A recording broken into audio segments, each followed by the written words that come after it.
Saudara, siang ini Pengadilan Tipikor Jakarta menggelar sidang pembacaan vonis terhadap mantan pejabat pajak Rafael Alun Trisambodo. Sidang vonis ini atas kasus korupsi berupa gratifikasi dan pencucian uang yang diduga dilakukan Rafael Alun. Rafael Alun menghadapi sidang putusan yang dibacakan hari ini oleh Majelis Hakim di Pengadilan Tipikor Jakarta. Sejumlah pertimbangan dibacakan oleh hakim sebelum ketok palu putusan. Pada persidangan sebelumnya, Rafael Alun dituntut hukuman 14 tahun penjara dan membayar denda 1 miliar rupiah serta membayar uang pengganti sebesar 18,9 miliar rupiah atau harta bendanya disita dan dilelang.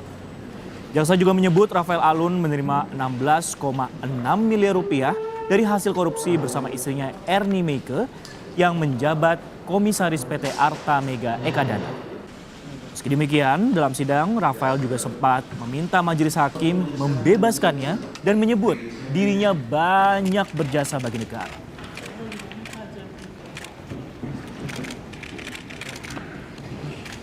Kasus gratifikasi dan pencucian uang yang menjerat Rafael Alun merupakan buntut dari kasus penganiayaan yang dilakukan sang anak Mario Dandi. Pengadilan Tinggi Jakarta sudah memvonis Mario Dandi dengan pidana 12 tahun penjara. Rafael Alun Trisambodo merupakan mantan pegawai eselon 3 di Direktorat Jenderal Pajak Kementerian Keuangan. Rafael dicopot dari tugas dan jabatannya setelah kasus penganiayaan yang dilakukan sang anak mencuat. Putra Rafael Alun, Mario Dandi, melakukan penganiayaan berat kepada putra petinggi GP Ansor yang bernama David Ozora. Akibatnya, David koma selama kurang lebih 3 minggu dan harus dirawat intensif selama lebih dari 6 bulan. Meski sudah berangsur pulih, remaja 17 tahun itu kini mengalami kemunduran perkembangan emosional dan intelektual. Kasus kekerasan yang dilakukan Mario Dandi lalu berbuntut terungkapnya kekayaan sang ayah, Rafael Alun, yang tidak biasa.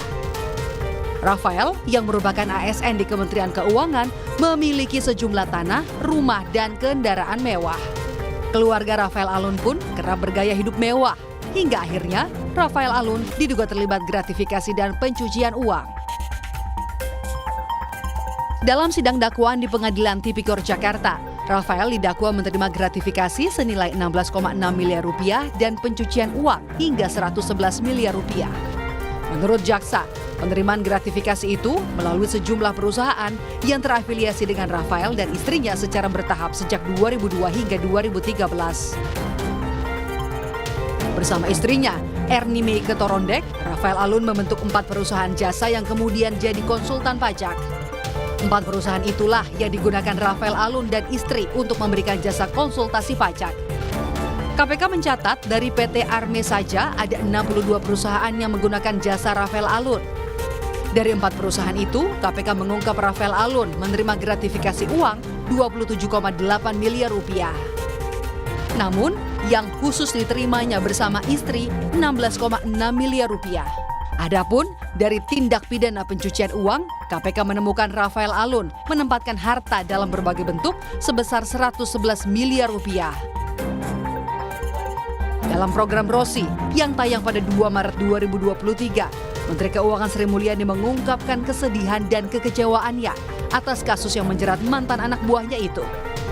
Sri Mulyani mengaku bisa memahami kemarahan masyarakat karena Rafael Alun telah mencoreng institusi pemerintah yang ia pimpin. Sebetulnya kalau kita lihat suasana sekarang ini ya, Ros,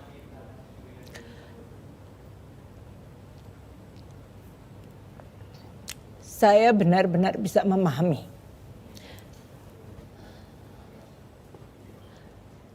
Di satu sisi ya masyarakat sangat kecewa dan pasti marah. Karena itu adalah suatu ekspresi dan sekaligus harapan ya dari masyarakat terhadap sebuah institusi yang selama ini sudah kita coba untuk terus perbaiki dan juga memang memiliki banyak sekali apa yang disebut prestasi, capaian. Jadi kejadian ini ya sebetulnya untuk saya pribadi selalu diingatkan untuk memiliki humility, kerendahan hati. Hartanya sangat besar. Kita mengatakan praduga tidak bersalah, tapi kita semuanya saya tanya, kalau seseorang yang tadinya sekolah sama-sama di PKN STAN, lulus, mulai karir, sampai dia sekarang menjadi kepala bagian eselon 3. Rasanya agak aneh kalau tiba-tiba hartanya meloncat setinggi itu. Jaksa menyebut mobil mewah yang dikendarai putra Rafael Alun, Mario Dandi, dibeli menggunakan uang hasil korupsi sang ayah. Termasuk banyaknya harta yang dimiliki Rafael Alun yang diduga sebagian besar didapatkan dari hasil korupsi. Tim Liputan, Kompas TV. Untuk mengetahui informasi terkini dari sidang vonis Rafael Alun, kita bergabung dengan jurnalis Kompas TV Dian Silitonga di Pengadilan Tipikor Jakarta. Dian, selamat siang. Jam berapa kemudian agenda sidang akan dimulai untuk pembacaan putusannya?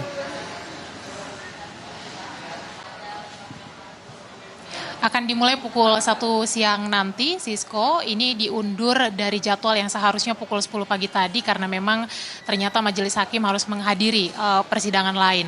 Nah, agenda hari ini merupakan puncak atau akhir dari tahapan sidang di pengadilan tingkat pertama karena sampai pada pembacaan vonis. Nanti kita akan cermati bersama apakah majelis hakim akan memutus terdakwa Rafael Alun terbukti secara sah dan meyakinkan melakukan tindak pidana korupsi berupa penerimaan gratifikasi dan juga tindak pidana pencucian uang atau tidak.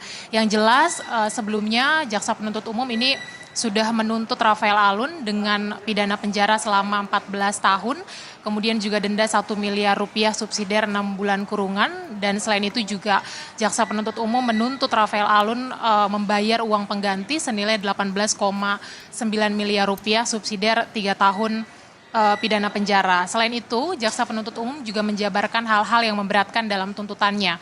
Yang pertama adalah Rafael dianggap tidak mendukung program pemerintah dalam memberantas tindak pidana korupsi. Kemudian juga motif kejahatan Rafael adalah memanfaatkan jabatannya untuk memperkaya diri sendiri dan kemudian juga tidak mengakui perbuatannya atau berbelat-belit sepanjang pemeriksaan.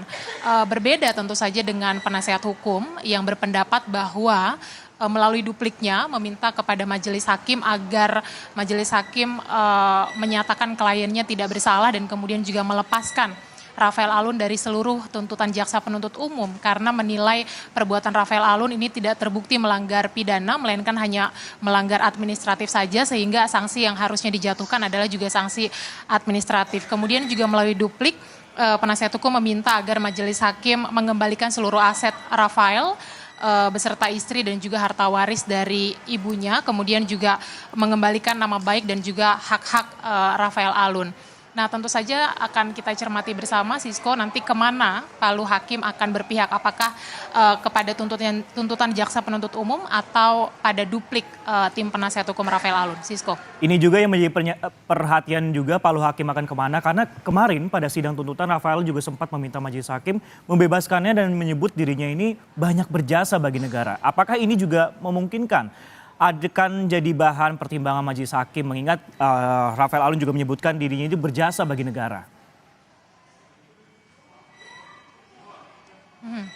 Yaitu salah satu klaim sepihak yang disampaikan oleh Rafael Alun dalam dupliknya.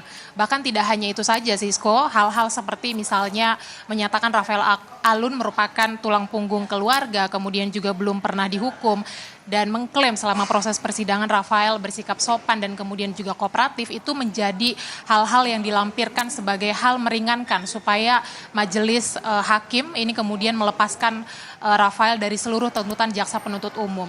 Nah, hal-hal seperti itu lumrah saja disampaikan dalam duplik, tetapi sama sekali tidak akan menggugurkan fakta-fakta persidangan, karena tentu yang akan mempengaruhi keyakinan hakim adalah fakta-fakta di persidangan yang sudah diungkap, termasuk lewat kesaksian atau keterangan para saksi dan juga terdakwa. Nah, kita akan saksikan atau cermati juga nanti hal-hal yang akan disampaikan oleh majelis hakim lewat fakta-fakta persidangan, apakah nantinya hakim akan memutuskan bahwa Rafael Alun bersalah atau tidak, dan kemudian kalau nanti dinyatakan bersalah, apakah juga hukuman yang dijatuhi majelis hakim ini akan lebih tinggi atau lebih rendah dibandingkan dengan tuntutan jaksa penuntut umum, itu juga akan kita cermati karena kalau kita melihat pasal-pasal yang didakwakan terhadap Rafael ini maksimal ancaman hukumannya adalah 20 tahun atau pidana penjara seumur hidup. Jadi sekali lagi kita nantikan nanti seperti apa vonis hakim terhadap Rafael Alun Trisambodo. Sisko. Nasib Rafael Alun akan ditentukan oleh Majelis Hakim di sidang Tipikor pada hari ini. Terima kasih Dian Silitonga yang melaporkan langsung dari Gedung Tipikor Jakarta.